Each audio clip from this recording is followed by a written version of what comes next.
El buque insignia de Enrique VIII, el Mary Rose, fue reflotado en 1982. Este moderno buque de guerra había sido el barco preferido del rey en su época. Se hundió una tarde de verano de 1545 con el mar en calma, llevándose consigo la vida de 400 hombres. El motivo del naufragio ha sido un gran misterio. Hasta ahora. Se argumentó que era muy inestable y que una ráfaga de viento lo hundió. Pero actualmente disponemos de nuevas pruebas que nos ayudarán a desvelar las causas de la catástrofe.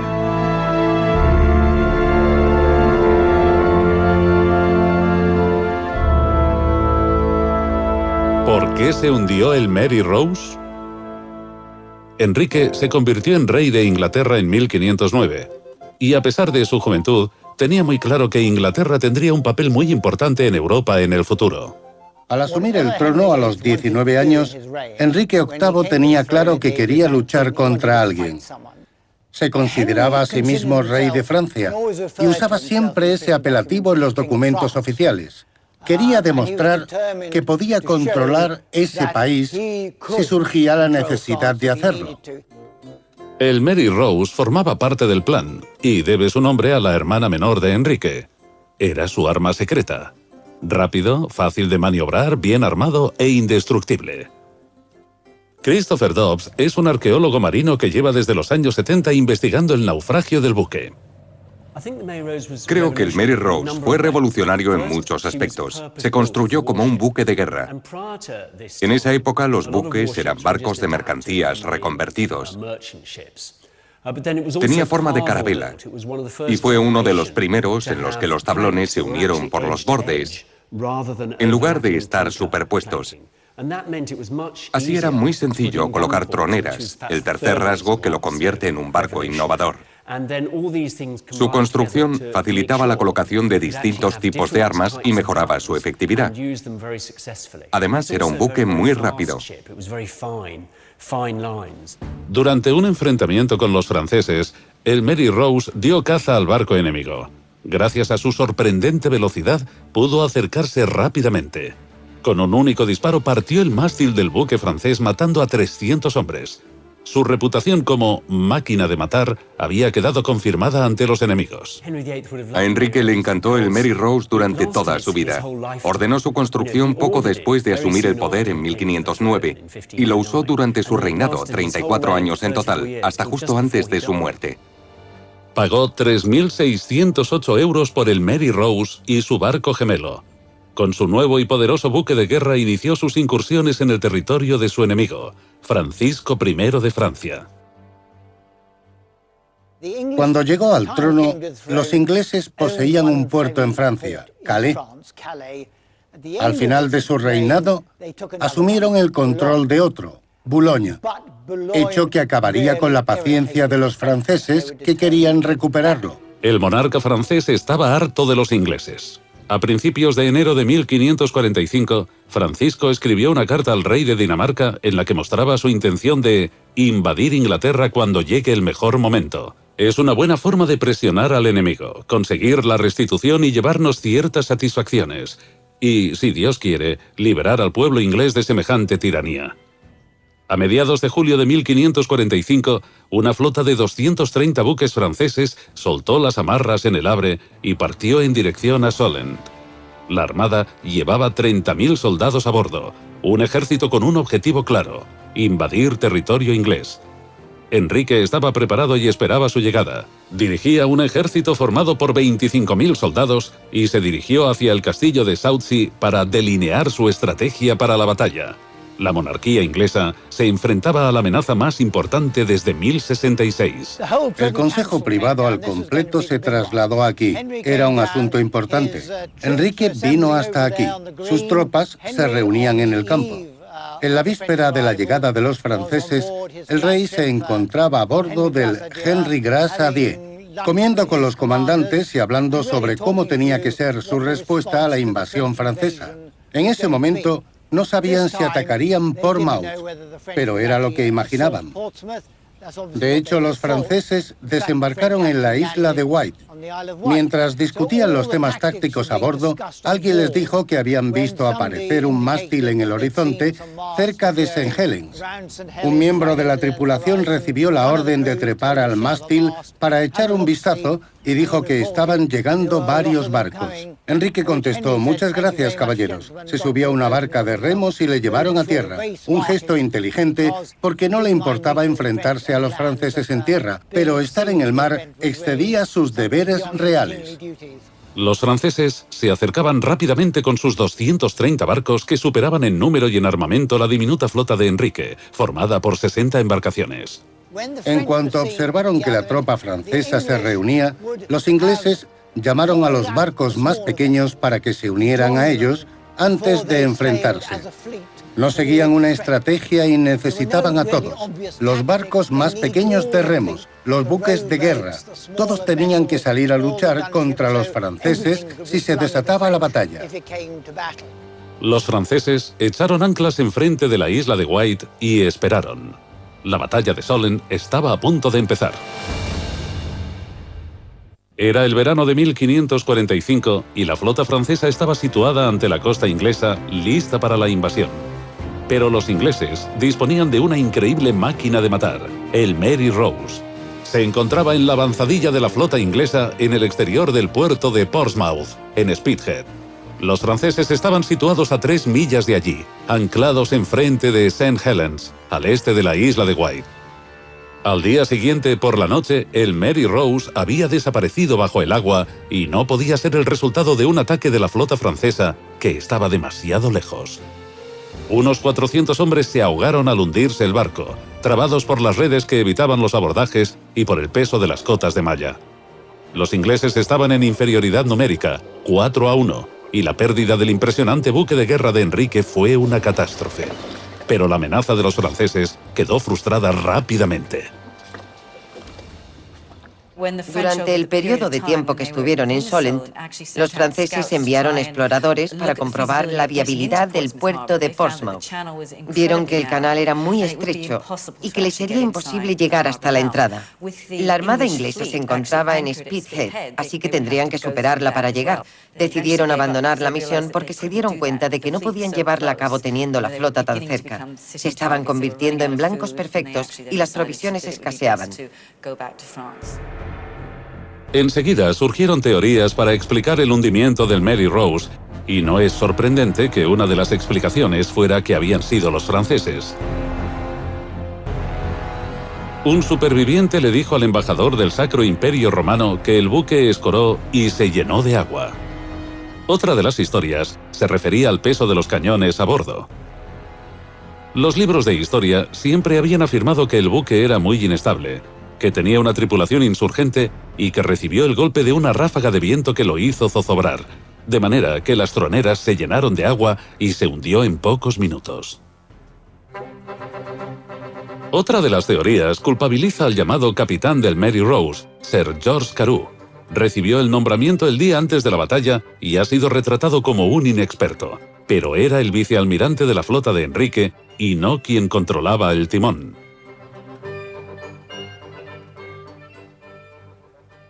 El Mary Rose, por ser el buque insignia, disponía de un almirante, un capitán y un contramaestre. La persona que tenía más claro cómo había que organizar el barco era el contramaestre.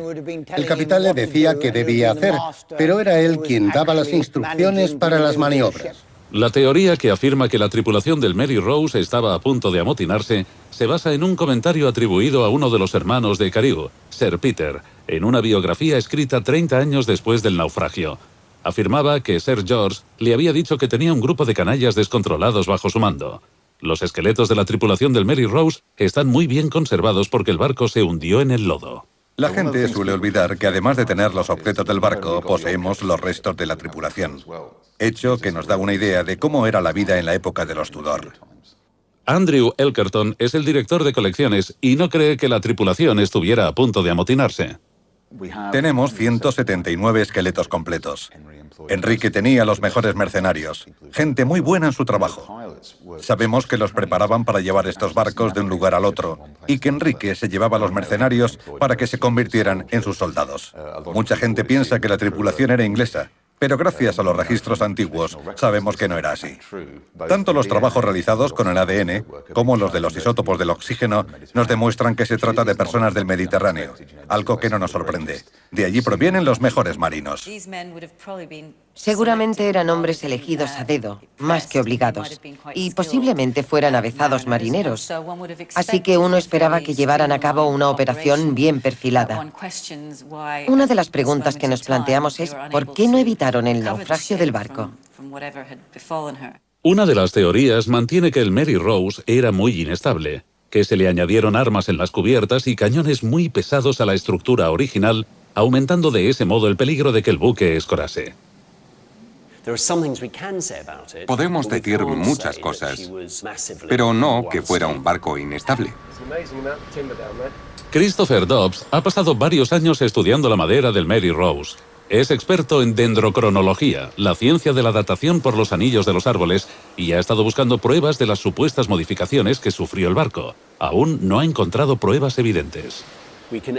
Solo podemos obtener fechas con la madera que mantiene la corteza o el alburno. No nos sirve cualquier pieza de madera del barco, como por ejemplo las de la parte superior, para determinar en qué fecha estaba en el bosque. Así podemos tener cierta idea sobre algunas, sobre todo las situadas alrededor de las troneras de la cubierta principal, que era la que se obtuvo posteriormente. Pero no podemos saber si la proa y la popa son más tardías.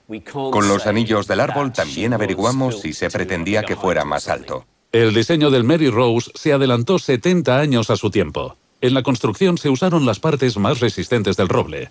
Es poco probable que las modificaciones causaran inestabilidad, ya que era muy robusto. Está hecho de roble. Y por la forma de la madera, sabemos que usaron las partes adultas del árbol, una de las características distintivas de este buque si lo comparamos con barcos posteriores. Eligieron las curvas que encontraban en el bosque. De este modo usaban tablones muy largos y con la curva hecha. Y siempre pienso que la forma del barco fue labrada por los árboles, a diferencia de otros que se construían con tablones de 4×2, bastante grandes. De hecho, podemos encontrar la forma de las curvas del barco en los bosques. Gracias a los registros navales, sabemos que el Mary Rose tuvo una reparación en la década de los 30 y que podría haberse convertido en un barco más pesado e inestable. Pero los datos relativos al tonelaje varían durante su vida útil. En el momento de su construcción, en 1510, pesaba 400 toneladas.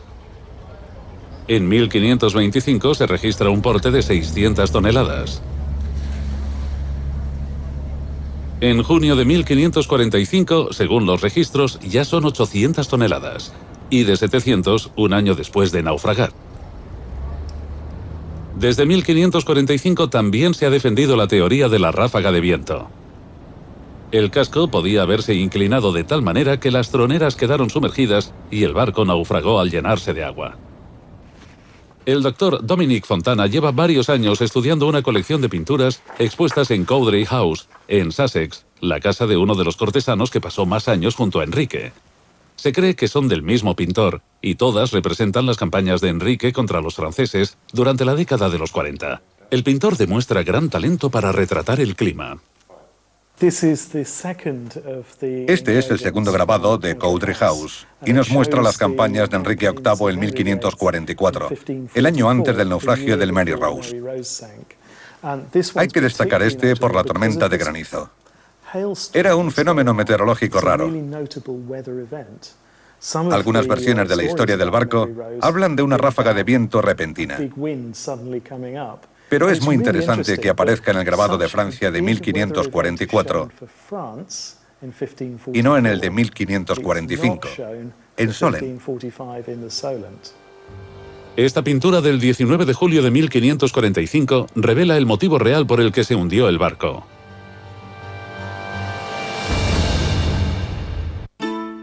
El doctor Dominic Fontana es profesor universitario y ha dedicado los últimos 8 años a estudiar una pintura que él cree que contiene la respuesta al hundimiento. El grabado de Cowdray es la representación de los hechos que tuvieron lugar en la batalla de 1545. El original formaba parte de una serie de pinturas murales de Cowdray House en Midhurst, Sussex. Las encargó Sir Anthony Browne, el propietario de la casa en ese momento, como recuerdo de su participación en los eventos de los años 1544 y 1545, época en la que estuvo muy cerca del rey. Cuando se encargaron, las pinturas formaban parte de un friso que rodeaba el comedor. Estoy casi seguro de que Sir Anthony las usaba para contar batallitas durante las comidas, porque habían salvado a Inglaterra de la invasión de los franceses. Y era un momento muy importante para el país, para la vida del rey y para la suya. En 1793, un incendio destruyó la casa, pero afortunadamente, algunos grabadores habían hecho copias de las obras de Sir Anthony. La batalla de Solent sigue siendo una instantánea de lo que sucedió el 19 de julio de 1545. Son la clave de las revelaciones que Dominic Fontana nos hace sobre el naufragio del barco preferido de Enrique. Aquí, en los detalles del grabado, se encuentran las que cree que son las verdaderas responsables de la catástrofe. Las poderosas y temidas galeras, capaces de hundir enormes barcos, mientras acercaban sus armas letales, remando a pocos metros de altura de la superficie del mar. Eran el símbolo más poderoso de la fuerza naval francesa en el siglo XVI. Las galeras eran una de las partes más importantes de la fuerza ofensiva francesa. Podían maniobrar sin tener en cuenta la dirección del viento, y si el mar estaba en calma, podían moverse con rapidez. Seguramente representaron una gran amenaza para los ingleses. Todos los historiadores navales están de acuerdo en que las temidas galeras francesas, cargadas con armas y conducidas por esclavos en los remos, bajo las órdenes de experimentados comandantes acostumbrados a luchar en zonas de guerra del Mediterráneo, eran la mayor amenaza para el dominio naval de Enrique. Las galeras habían conseguido la victoria en las dos guerras que Enrique había mantenido con Francia. En la primera, al principio de su reinado, causaron la vergonzosa pérdida del buque en el que viajaba el almirante. A mediados del reinado de Enrique, cuando volvió a entrar en guerra con Francia, las galeras provocaron estragos durante un ataque a Brighton. Eran unas embarcaciones muy temidas, porque eran un tipo de recurso defensivo nuevo. Antes no había barcos que pudieran acercarse a nosotros directamente, pero estos podían hacerlo porque llevaban un arma en la proa, algo imposible en las embarcaciones de guerra de la época. Los comandantes de Enrique VIII llevaban más de 30 años recibiendo los ataques de las galeras francesas. Los problemas empezaron en un combate ante la costa francesa en 1512. Los franceses se presentaron con una flota de galeras, el equivalente de las cañoneras. Eran embarcaciones muy rápidas y fácilmente maniobrables. Hundieron un buque y abrieron 7 agujeros en el casco de otro. Iban muy bien equipadas con armas. Eran barcos preparados para hundir buques. Disponían de un largo cañón con otro más pequeño en la parte delantera. Y a veces llevaban algún arma en la popa. La idea era abrirse paso ante el enemigo. El temor por las galeras sigue presente en el mundo naval inglés hasta la época isabelina.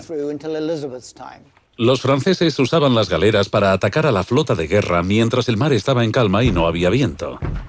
Finalmente, empezó a soplar la brisa y la flota de Enrique pudo moverse en su dirección. El doctor Fontana, valiéndose de los últimos avances de la tecnología, ha logrado determinar la posición exacta de la flota inglesa y de la francesa y ha descubierto lo que sucedió ese día, hace más de 400 años.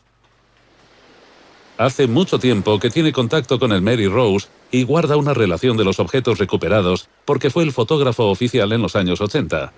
Actualmente, como experto de los sistemas de información geográfica de la Universidad de Portsmouth, ha decidido usar las imágenes del grabado de Cowdray para resolver el misterio del hundimiento del buque. He tenido la suerte de poder escanear la imagen a una resolución muy alta. Y así veo todos los detalles de la plancha, tal como los trabajó el grabador original hace más de 200 años. Y muestra muchos elementos. Sitúa los hechos, los barcos, los lugares, en el sitio en el que ocurrieron, a escasos 100 o 200 metros. No está nada mal para ser una obra de la época de los Tudor. El grabado es muy preciso en cuanto a la situación de los edificios, de los barcos, de la línea de la costa. Realicé un modelo por ordenador en 3 dimensiones del paisaje de Solent y Portsmouth y lo roté para recrear el punto de vista tal como nos lo muestra el grabado de Cowdray. Pensé que de ese modo podría colocar los barcos en el lugar exacto.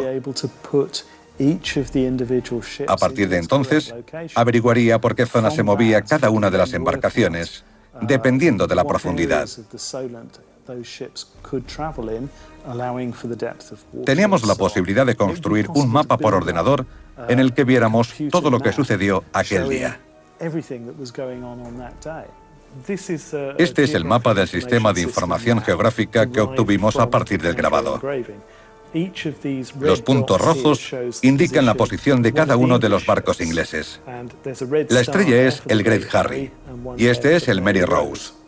Una de las cosas más interesantes del grabado es que muestra la avanzadilla de las galeras francesas muy cerca del centro de la imagen. Están situadas en una zona poco profunda, llamada No Man's Land, y marca la posición entre las dos flotas. Los buques ingleses no podían navegar por ahí porque necesitaban más profundidad, pero las galeras podían pasar sin problemas. Eran rápidas, fáciles de maniobrar y muy peligrosas para los barcos ingleses. Con la marea a favor, aumentaban su velocidad hasta los 6 o 7 nudos, una velocidad muy superior a la de las embarcaciones inglesas. Estos eran los fuertes situados en la orilla de Portsmouth y Gosport, y esta es la zona de Spithead, donde estaba anclada la flota de Enrique. Los anillos de color verde que salen de los fuertes representan el alcance de las armas que tenían los fuertes, la distancia dentro de la cual eran capaces de causar daños si atacaban a los barcos que intentaban abrirse paso por el canal estrecho que lleva hasta el puerto de Portsmouth.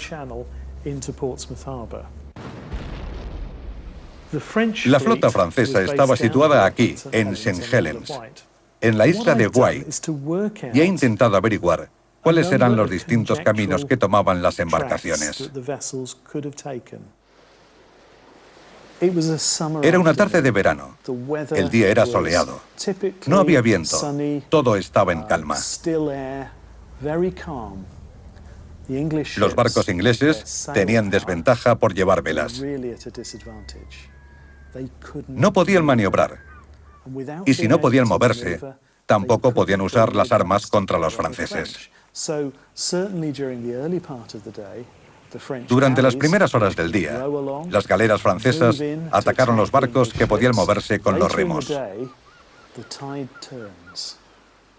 Más tarde cambió la marea, lo que significa que los ingleses pudieron maniobrar.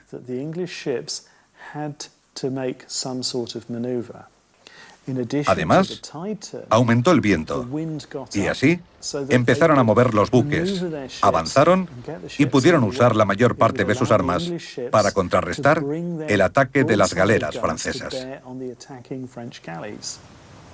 El Mary Rose habría abandonado su posición en la avanzada de la flota inglesa y se habría acercado a las galeras. Y sabemos que la teoría de Fontana coincide con un testimonio ocular. Mientras la flota francesa estaba anclada ante la bahía de St. Helens, un hombre sentado en su camarote describía los hechos desde la perspectiva francesa en su diario. Si el grabado era la foto de portada de la batalla de Solent, Martin du Bellay era su corresponsal de guerra, un noble que gozaba de la confianza del rey. Desde su posición privilegiada junto a los comandantes franceses, tenía conocimiento de las últimas informaciones y de la estrategia para la batalla. Todos los rumores, todos los detalles están reflejados en sus memorias. Describe con gran precisión los eventos acaecidos ese día, que no había viento y los buques ingleses estaban varados ante Spithead. Por la mañana, con el mar en calma y sin la brisa ni las fuertes corrientes del mar, nuestras galeras pudieron maniobrar sin problemas, aprovechando la desventaja del enemigo que, como no podía moverse sin la ayuda del viento, quedó expuesto al fuego de nuestra artillería. Martin du Bellay especifica las condiciones meteorológicas y en ningún momento menciona las condiciones que se creía que causaron el hundimiento del Mary Rose. También toma nota de los veloces ataques de las galeras que les brindaron la victoria ante las naves encalmadas de los ingleses. Nuestras galeras, gracias a los remos, pudieron dejar atrás el peligro y obtener una gran ventaja. De este modo, el destino favoreció nuestras armas durante más de una hora. El Mary Rose era un buque muy potente. Estaba equipado con la mejor tecnología, con las últimas armas disponibles. Algunas de ellas eran antiguas, pero tenían muchas a bordo. Si hubiera podido virar, habría sido capaz de provocar daños importantes en los barcos franceses que lo atacaban. Era muy probable que los franceses y los ingleses intercambiaran mucho fuego de artillería. Y no creo que esté mal retratado en la representación del grabado de Coudray. La avanzadilla de las galeras francesas aparece disparando contra el Mary Rose. ¿Y si el Mary Rose hubiera recibido un impacto antes de izar las velas y virar para atacar a las galeras? Es posible que recibiera un impacto de las galeras francesas mientras estaba anclado. Seguramente por la mañana, antes del cambio de la marea. Las galeras francesas se acercaban a los barcos ingleses anclados, disparaban y daban la vuelta para salir de allí rápidamente. Si se acercaban mucho a los barcos, podían causar fuertes daños y eran capaces de abrir agujeros en el casco, incluso de causar estragos en los aparejos de los buques ingleses. Seguramente abrieron un agujero en el casco del Mary Rose para que se llenara de agua, algo que no habría tenido demasiada trascendencia si hubiera seguido anclado, pero podía cambiar su manera de navegar en cuanto iniciara las maniobras. Su respuesta no habría sido normal y habría descendido en el agua. Tampoco se habría desplazado de la forma en la que el contramaestre esperaba que lo hiciera.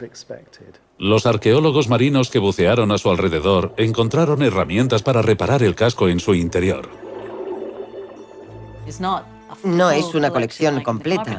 No se trataba del taller de un carpintero. Son herramientas de uso urgente. Una sierra, un mazo, un martillo, un par de cinceles y un caballete. Es evidente que había alguien que reparaba las cosas, que estaba allí para realizar reparaciones. Y es interesante tener en cuenta que las encontramos en babor bajo el nivel del agua. La reparación urgente de un hipotético agujero bajo el agua habría consistido en taponarlo con cualquier cosa que tuvieran a mano. Actualmente habríamos usado tapones o falcas, arpillera, brea, clavos. Por otro lado, encontraron un buen número de tripulantes juntos bajo la línea de flotación. Cuando observamos la distribución de los restos humanos en el casco, nos dimos cuenta de que muchos de ellos estaban en la bodega y no podíamos dar una explicación. ¿Por qué se encontraban allí? Nos hemos planteado distintas teorías. Es muy interesante. Hay un grupo grande en la popa y, de hecho, la bomba del barco estaba situada bastante atrás, respecto de la mitad de la embarcación. Eso explicaría por qué había tanta gente en esa zona.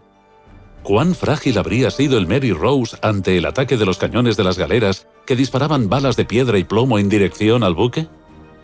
Veremos un experimento que se llevó a cabo en el Museo Royal Armouries para comprobar que el disparo de un cañón podía penetrar un tablón de roble del mismo grosor que los del casco del Mary Rose. El efecto, incluso en la madera más dura del casco de uno de los buques más potentes, fue devastador.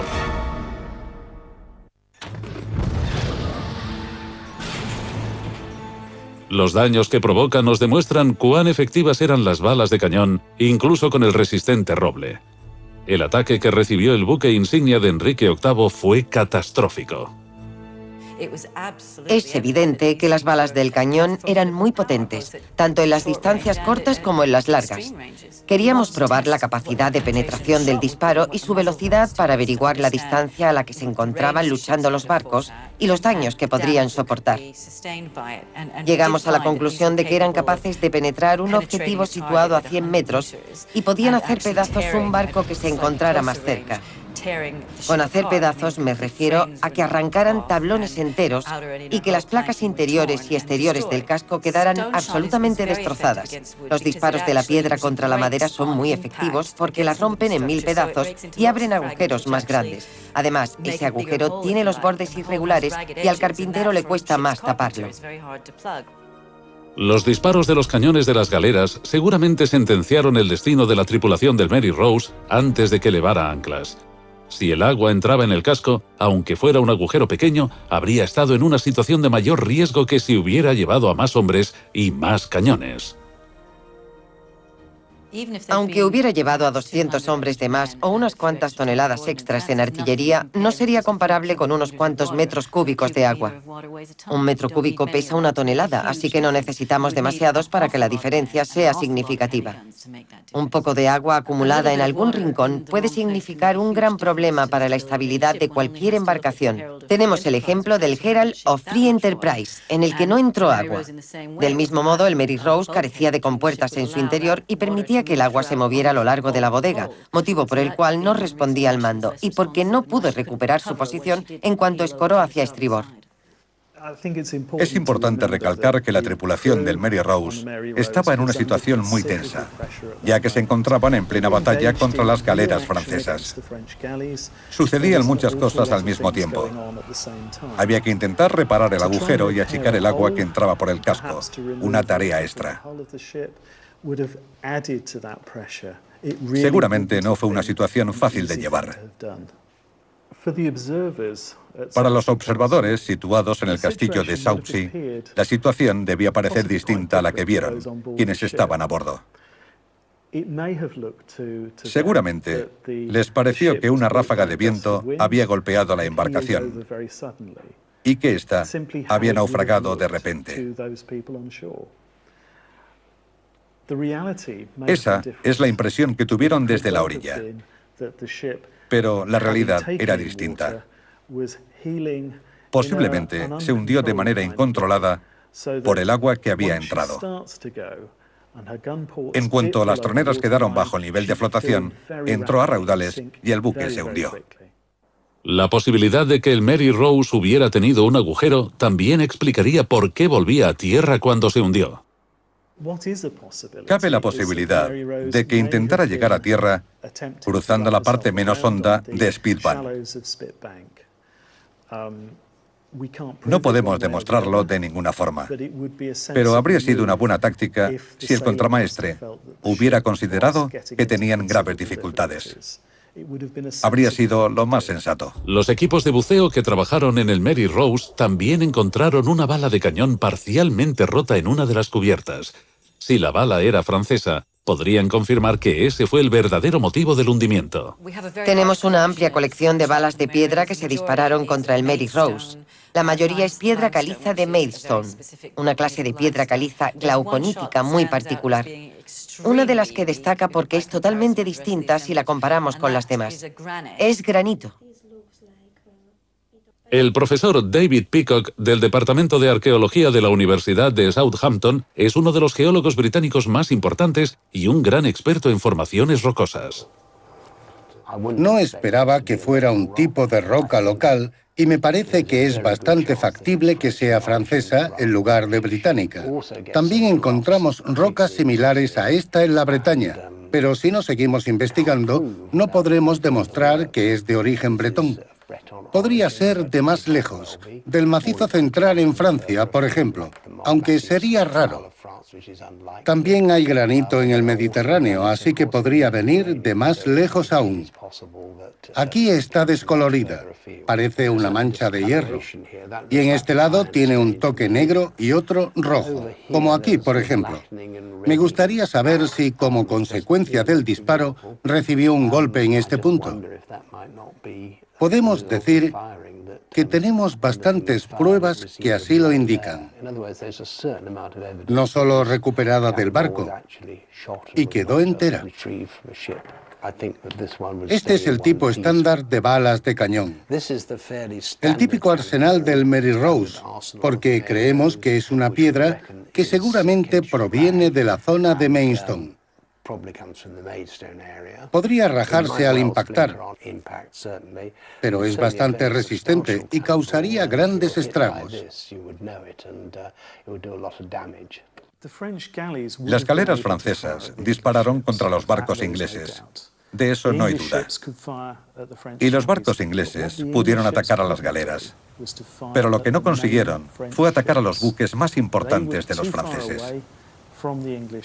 Estaban situados demasiado lejos de la flota inglesa y no podían disparar a tanta distancia. El combate tuvo lugar entre la avanzada de las galeras y la de la flota inglesa, que en ese día estaba formada por el Mary Rose y el Great Harry.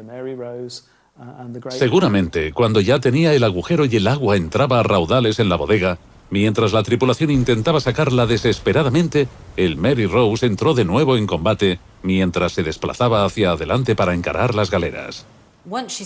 En cuanto se ha podido mover y entra en combate con las galeras, no sabemos qué sucede, solo que estaba a su alcance y que si le dispararon, el impacto podría haber generado mucha más confusión.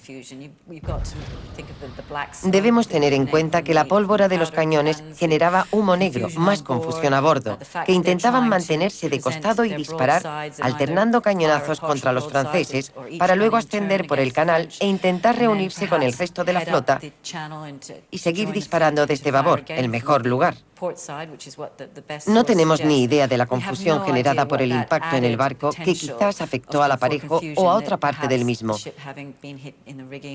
Creemos que en un enfrentamiento que, según está documentado, duró más de una hora, tuvo que haber daños.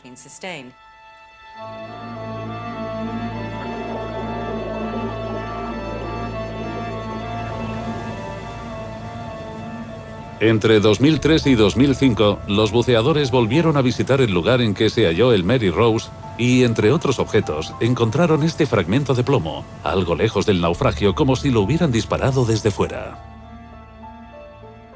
Este fragmento de lo que parece una pieza de plomo lo encontramos en el exterior de la estructura del barco. No estaba en el interior, lo que nos lleva a pensar que llegó desde fuera. Además, estaba enterrado en sedimentos de la era de los Tudor. Por eso sabemos que pertenecen a esa época y que no se trata de un fragmento que cayó allí más tarde con el paso de los años. La pieza podría haber salido de un tipo de cañón con un alcance medio o largo bañado en bronce.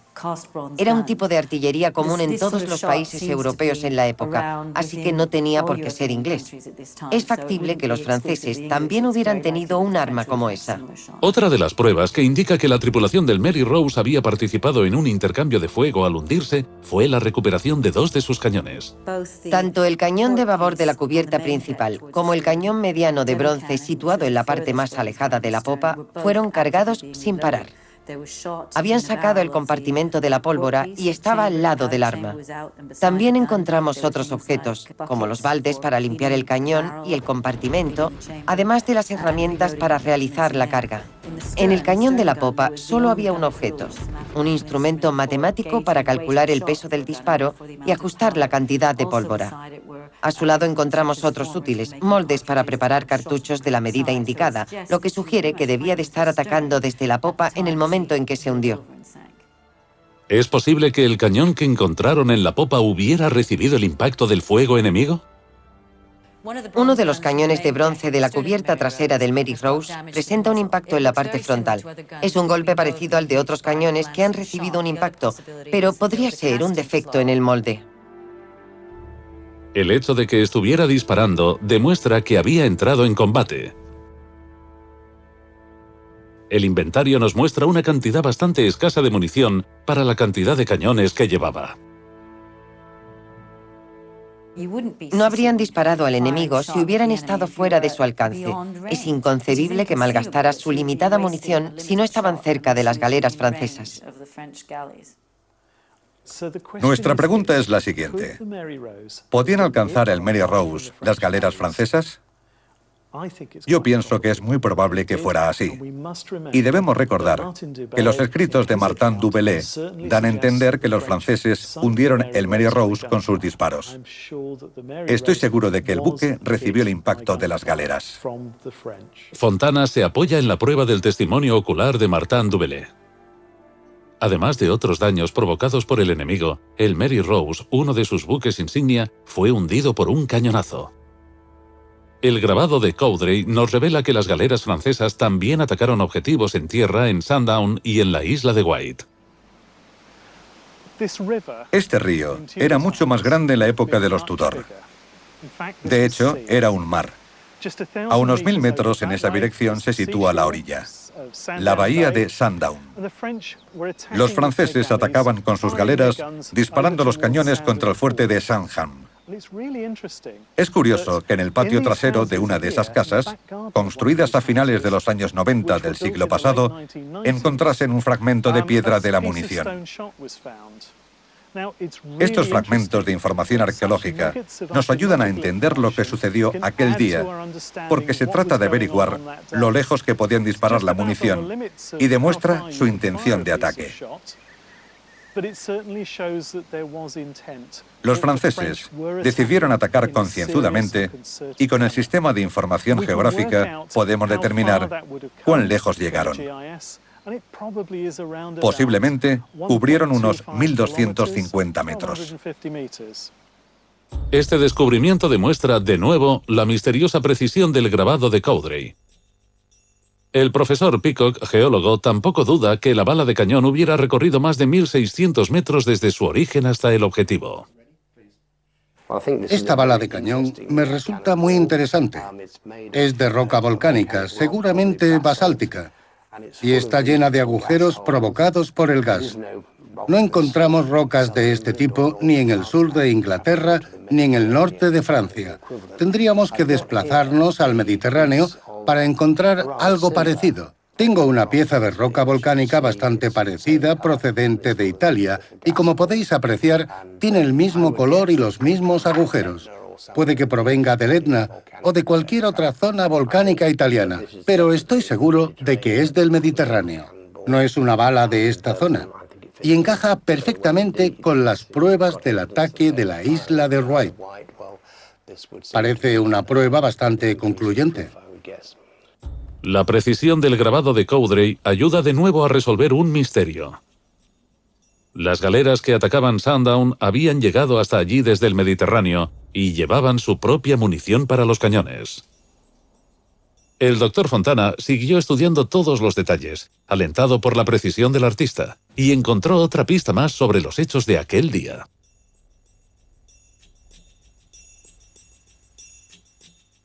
Vi una nota en una carta en la que se insinuaba que los ingleses habían hundido una de las galeras francesas. Entonces decidí echar un vistazo al grabado de Coudray que representa la batalla de Solent en 1545. Me fijé en la flota francesa y, para mi sorpresa, hallé una galera con la proa en el agua, como si la hubieran hundido. Estupendo. También estaba allí. Tenía relación con los documentos que relataban esos sucesos. Fontana ha logrado determinar la posición de la galera gracias a la tecnología. Se encontraba a 1 kilómetro de la orilla en Bembridge, en la isla de Wight, protegida por la flota francesa. ¿Había logrado reunirse con los suyos después de herir de muerte al Mary Rose y de recibir un contraataque? El grabado nos da una idea precisa del lugar en el que se hundió el Mary Rose. Servía para averiguar la posición exacta en la que se encontraba el buque. Ahora estamos en el lugar en el que estaba anclada la flota francesa ante St. Helens, la isla de Wight.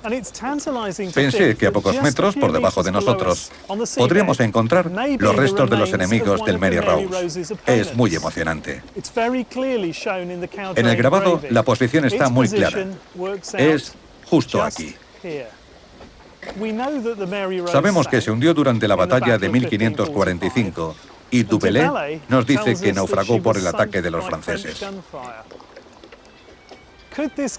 ¿Puede que esa galera fuera una de las que participaron en su hundimiento? Es parecido a las investigaciones forenses. Encontramos indicios continuamente y solo estudiando estas pruebas tendremos una idea más clara sobre lo que sucedió aquel día y sobre por qué se hundió. Hay que estudiarlas todas, de manera que el resultado sea evidente para la persona que las mira, que reúne las pruebas, las considera en su conjunto y decide cuál fue el motivo principal del naufragio. La negativa de los Tudor a aceptar que los franceses hundieron el buque preferido de Enrique VIII ha enturbiado las aguas desde 1545. A lo largo de la historia nos hemos creído la versión que nos han vendido. Puede que con el paso del tiempo el Mary Rose nos muestre todos sus secretos y que la verdad salga a la luz finalmente. Estamos satisfechos porque nuestros métodos de estabilización con sacos de tierra, membranas y 100 toneladas extras de más arena nos ayudan a proteger el lugar para las próximas generaciones. Espero que en los próximos 15 años, cuando haya finalizado la construcción del nuevo museo, podamos visitarlo y seguir haciéndonos las mismas preguntas. Pero si no es así, que los futuros arqueólogos hagan nuestras mismas preguntas y añadan algunas más.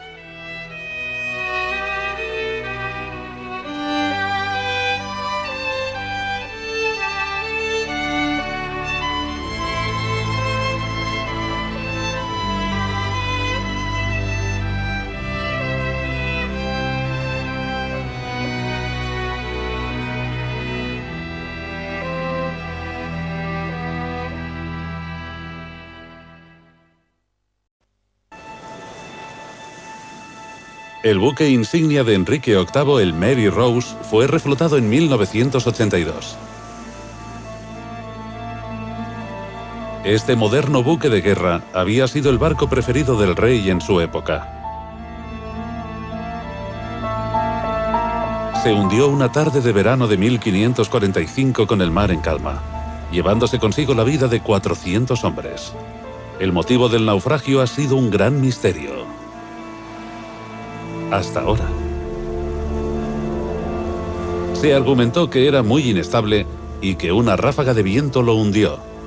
Pero actualmente disponemos de nuevas pruebas que nos ayudarán a desvelar las causas de la catástrofe.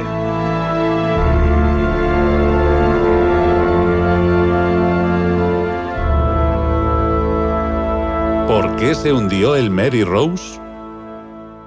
Enrique se convirtió en rey de Inglaterra en 1509.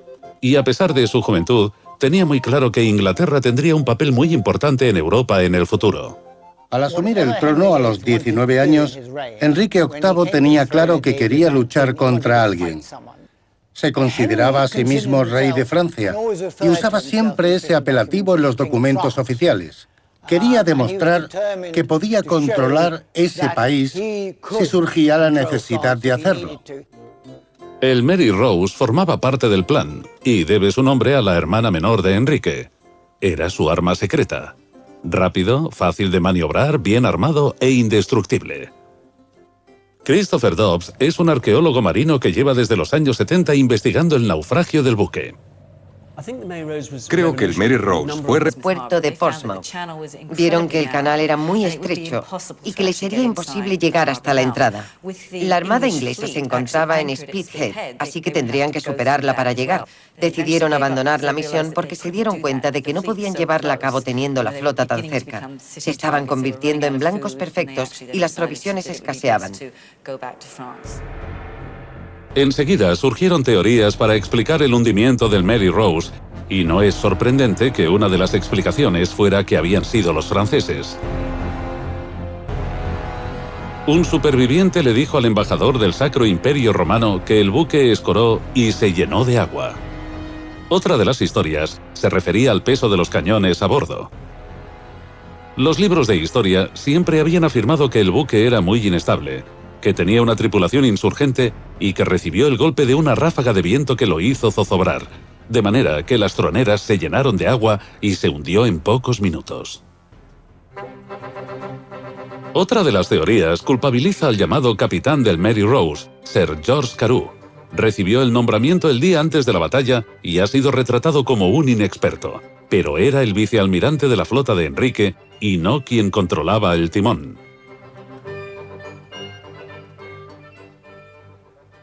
El Mary Rose, por ser el buque insignia, disponía de un almirante, un capitán y un contramaestre. La persona que tenía más claro cómo había que organizar el barco era el contramaestre. El capitán le decía qué debía hacer, pero era él quien daba las instrucciones para las maniobras.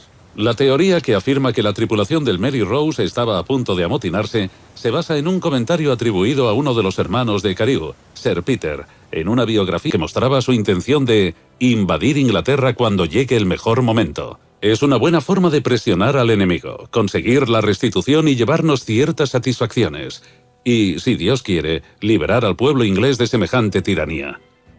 A mediados de julio de 1545, una flota de 230 buques franceses soltó las amarras en el Havre y partió en dirección a Solent. La armada llevaba 30.000 soldados a bordo, un ejército con un objetivo claro: invadir territorio inglés. Enrique estaba preparado y esperaba su llegada. Dirigía un ejército formado por 25.000 soldados y se dirigió hacia el castillo de Southsea para delinear su estrategia para la batalla. La monarquía inglesa se enfrentaba a la amenaza más importante desde 1066. El consejo privado al completo se trasladó aquí. Era un asunto importante. Enrique vino hasta aquí. Sus tropas se reunían en el campo. En la víspera de la llegada de los franceses, el rey se encontraba a bordo del Henry Gras-Adier, comiendo con los comandantes y hablando sobre cómo tenía que ser su respuesta a la invasión francesa. En ese momento, no sabían si atacarían Portsmouth, pero era lo que imaginaban. De hecho, los franceses desembarcaron en la isla de Wight. Mientras discutían los temas tácticos a bordo, alguien les dijo que habían visto aparecer un mástil en el horizonte cerca de St. Helens. Un miembro de la tripulación recibió la orden de trepar al mástil para echar un vistazo y dijo que estaban llegando varios barcos. Enrique contestó: «Muchas gracias, caballeros». Se subió a una barca de remos y le llevaron a tierra. Un gesto inteligente porque no le importaba enfrentarse a los franceses en tierra, pero estar en el mar excedía sus deberes reales. Los franceses se acercaban rápidamente con sus 230 barcos que superaban en número y en armamento la diminuta flota de Enrique, formada por 60 embarcaciones. En cuanto observaron que la tropa francesa se reunía, los ingleses llamaron a los barcos más pequeños para que se unieran a ellos antes de enfrentarse. No seguían una estrategia y necesitaban a todos. Los barcos más pequeños de remos, los buques de guerra, todos tenían que salir a luchar contra los franceses si se desataba la batalla. Los franceses echaron anclas enfrente de la isla de Wight y esperaron. La batalla de Solent estaba a punto de empezar. Era el verano de 1545 y la flota francesa estaba situada ante la costa inglesa, lista para la invasión. Pero los ingleses disponían de una increíble máquina de matar, el Mary Rose. Se encontraba en la avanzadilla de la flota inglesa en el exterior del puerto de Portsmouth, en Spithead. Los franceses estaban situados a 3 millas de allí, anclados enfrente de St. Helens, al este de la isla de Wight. Al día siguiente, por la noche, el Mary Rose había desaparecido bajo el agua y no podía ser el resultado de un ataque de la flota francesa, que estaba demasiado lejos. Unos 400 hombres se ahogaron al hundirse el barco, trabados por las redes que evitaban los abordajes y por el peso de las cotas de malla. Los ingleses estaban en inferioridad numérica, 4-1, y la pérdida del impresionante buque de guerra de Enrique fue una catástrofe. Pero la amenaza de los franceses quedó frustrada rápidamente. Durante el periodo de tiempo que estuvieron en Solent, los franceses enviaron exploradores para comprobar la viabilidad del... Revolucionario en muchos aspectos. Se construyó como un buque de guerra. En esa época los buques eran barcos de mercancías reconvertidos. Tenía forma de carabela y fue uno de los primeros en los que los tablones se unieron por los bordes, en lugar de estar superpuestos. Así era muy sencillo colocar troneras, el tercer rasgo que lo convierte en un barco innovador. Su construcción facilitaba la colocación de distintos tipos de armas y mejoraba su efectividad. Además, era un buque muy rápido. Durante un enfrentamiento con los franceses, el Mary Rose dio caza al barco enemigo. Gracias a su sorprendente velocidad, pudo acercarse rápidamente. Con un único disparo partió el mástil del buque francés matando a 300 hombres. Su reputación como máquina de matar había quedado confirmada ante los enemigos. A Enrique le encantó el Mary Rose durante toda su vida. Ordenó su construcción poco después de asumir el poder en 1509 y lo usó durante su reinado, 34 años en total, hasta justo antes de su muerte. Pagó 3.608 euros por el Mary Rose y su barco gemelo. Con su nuevo y poderoso buque de guerra inició sus incursiones en el territorio de su enemigo, Francisco I de Francia. Cuando llegó al trono, los ingleses poseían un puerto en Francia, Calais.